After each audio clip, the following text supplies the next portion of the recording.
Pemirsa, Kejaksaan Tinggi Bali bersama Rumah Detensi Imigrasi dan Pasar ikut ambil bagian dalam proses pengamanan ekstradisi warga negara Rusia atas nama Alexander Vladirovich Zerev. Alexander terlibat berbagai kasus kejahatan di negaranya. Sebelumnya, Kejati Bali menerima permohonan pengamanan ekstradisi warga negara Rusia yang masuk daftar buron Interpol untuk selanjutnya menuju Rusia. Alexander tiba di Bali dengan pendampingan tim dari Kejaksaan Agung, Kementerian Hukum, Direktorat Imigrasi dan 3 orang perwakilan negara Rusia.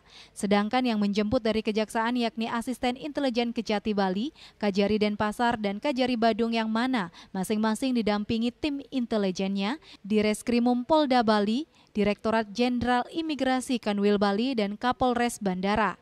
Kasipenkum Kejati Bali, Putu Agus Eka Sabana Putra mengatakan, kedatangan tim melalui VIP 2 Bandara I Gusti Ngurah Rai untuk pengecekan administrasi sebelum dititipkan di Rumah Detensi Imigrasi Denpasar. Pada Jumat 11 Juli 2025 pukul 9.30 WITA dilakukan ekstradisi terhadap Alexander Vladimirovich Zerev yang dibawa menuju ke dalam pesawat maskapai Aeroflot dengan didampingi Asisten Intelijen Kejaksaan Tinggi Bali, tim dari Kejaksaan Agung, Imigrasi dan pihak kepolisian.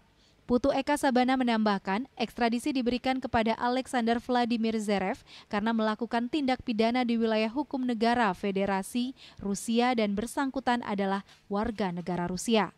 Sementara Alexander tidak ada melakukan tindak pidana di Indonesia, sehingga dalam hal ini Indonesia tidak memiliki kepentingan untuk melakukan penuntutan. Permohonan ekstradisi diajukan oleh otoritas Rusia terhadap Kejaksaan dikabulkan oleh Presiden Prabowo Subianto dengan menerbitkan surat nomor 12 tahun 2025. Rai Suantara, Bali TV.